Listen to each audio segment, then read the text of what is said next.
15 বছরের অধিক যারা পুলিশ কর্মী বাড়ির বাইরে এতগুলো বছর দিলেন এই রাজ্যের জন্য, সমাজের জন্য, তাদেরকে যাতে জেলায় ফিরিয়ে আনা যায় তার জন্য আমি বলেছি ওয়ার্কআউট করতে।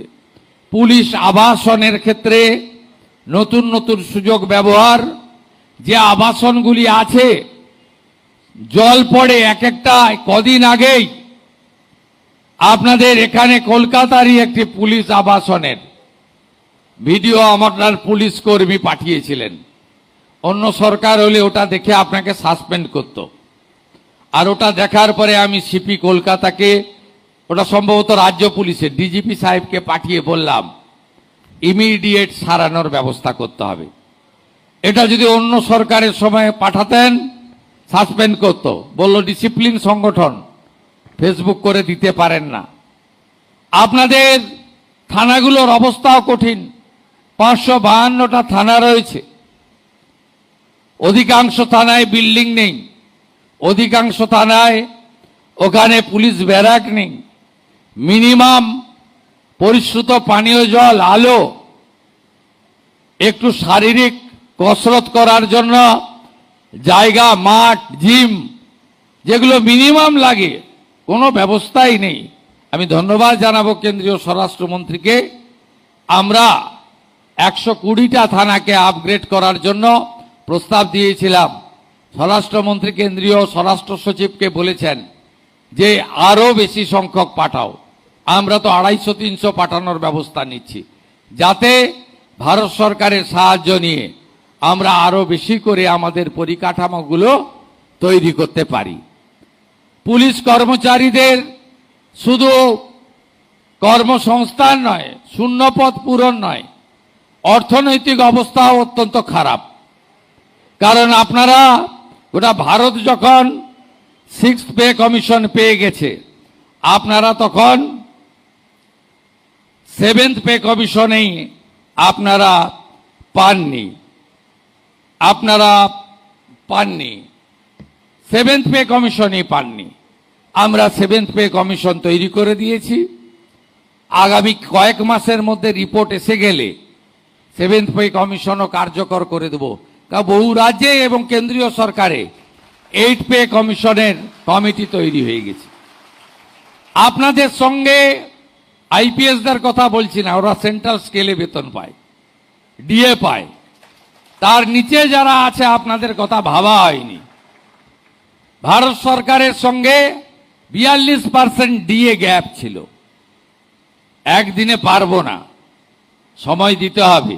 বাজেটে ঘোষণা হয়েছে 20% ডিএ অক্টোবর মাসে পাবেন।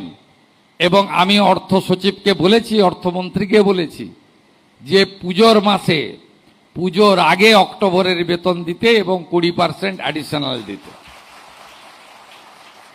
তাই আপনাদের সব কাজে আমার নজর রয়েছে। আপনারা তারাতলাতে যেভাবে 17টা মানুষকে বাঁচিয়েছেন, hats off to Kolkata police. রাজ্য পুলিশ যেভাবে বারুইপুরের ইনসিডেন্টে 0 টলারেন্স দেখিয়েছে, hats off to DGP and his team. মা বোন কন্যাদের উপরে অত্যাচার, আপনার যা করার করবেন, আইন মেনেই করবেন, আমি আছি। আমরা আর অভয়া চাই না। Baruipur is a very pathetic, painful incident. কিন্তু সরকার চুপ করে থাকেনি। পুলিশ মন্ত্রীর মুখ উজ্জ্বল করেছে। আমি আপনাদের কাছে কৃতজ্ঞ। আপনাদের এটা মাথায় রেখে চলতে হবে। আজকে সকালেও কলকাতা পুলিশ এবং এসটিএফ কলকাতার পুরুলিয়া ডিস্ট্রিক্ট পুলিশকে ধন্যবাদ জানিয়েছি। একেবারে সিনেমার কায়দায় গেঁজা ভর্তি ট্রাক আটকেছে, রিকভারি করেছে। প্রচুর ছড়িয়ে পড়েছে এই যে সামাজিক ব্যাধি, এই ধরনের গেঁজা, চরস, হেরোইন, ফেন্সিডিল, ড্রাগের জন্য গোটা সমাজ ব্যবস্থা নষ্ট হয়ে যাচ্ছে। পুলিশকেই এর সমাধান করতে এগিয়ে আসতে হবে, জনজাগরণের কাজ করতে হবে। পুলিশ শুধু ল অ্যান্ড অর্ডার দেখলে হবে না, পুলিশকে কলকাতা পুলিশের একটা স্কিম প্রকল্প আছে। যে সমস্ত বয়স্ক লোক রয়েছে সেই বয়স্ক লোকেদেরকে, যাদের দেখাশোনার কেউ নেই, ছেলে মেয়ে বিদেশে চলে গেছে, একাই থাকেন, আপনাদের একটা স্কিম ছিল, আছে, ডিফাঙ্গ হয়ে আছে। দেখবেন কলকাতা পুলিশের যেখানে যেখানে ওসিরা, সার্জেন্টরা, অফিসাররা আছে, ওই এলাকায় বয়স্ক মানুষরা, তাদেরকে সাহায্য করবেন। এর জন্য আপনাদের আমরা দেখব। আগে বামফ্রন্টের আমলে নন গেজেটেড পুলিশ অ্যাসোসিয়েশন এবং পুলিশ অ্যাসোসিয়েশন আর নন গেজেটেড দুটো সংগঠন ছিল। পরবর্তীকালে আগের লোকেরা ওয়েলফেয়ার করলো। ওয়েলফেয়ার তো কি সে আমি আর বলতে চাই না। মুখ্যমন্ত্রী, আমার দায়িত্ব অনেক, আপনারা সব জানেন, অভিজ্ঞতা ভালো নেই। তো আমি কিছুদিনের মধ্যে এমন একটা বোর্ড তৈরি করে দেব আপনাদের ওপিনিয়ন নিয়ে, যারা রাজনীতি করবে না। যে পার্টি আমি বিলংস করি তার শাখা সংগঠন হবে না, কিন্তু প্রকৃতপক্ষে পুলিশ কর্মচারীদের, পুলিশ কর্মীদের ওয়েলফেয়ারের জন্য কাজ করবে। শুধু ওয়েলফেয়ার মানে বেতন বৃদ্ধি নয়, আরো আপনাদের স্পোর্টসম্যান হতে হবে, আরো খেলাগুলোতে পার্টিসিপেট করতে হবে। কোন মাঠ ব্যবহার করতে চান বলুন, আমি ব্যবস্থা করে দেব। কতগুলো জিম চান বলুন, আমি করে দেব। কত স্পোর্টস মেটেরিয়াল চান বলুন, আমি করে দেব। কোন খেলাতে পার্টিসিপেট করতে চান বলুন, আমি ব্যবস্থা করে দেব।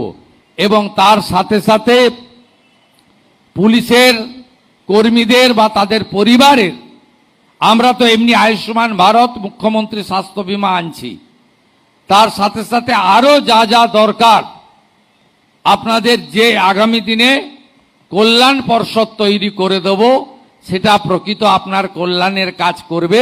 তাদেরকে কখনোই ইউনিফর্ম খুলে টি শার্ট পরিয়ে মিছিল মিটিং লম্বা করার কাজে এই সরকার ব্যবহার করবে না।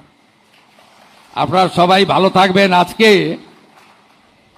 হিডকো এবং এনকেডি এর খুব ছোট্ট অনুষ্ঠান, এমন কিছু নয়। মুখ্যমন্ত্রী ছাতা, গামবুট আর রেনকোট দিতে এসছে তা নয়। আপনারা জানেন আগের মুখ্যমন্ত্রী, আমি কারো সমালোচনার লিমিটেশন থাকতে পারে, তিনি সিনিয়র, অনেক বয়সে বড়, তার খুব লিমিটেড মুভমেন্ট ছিল।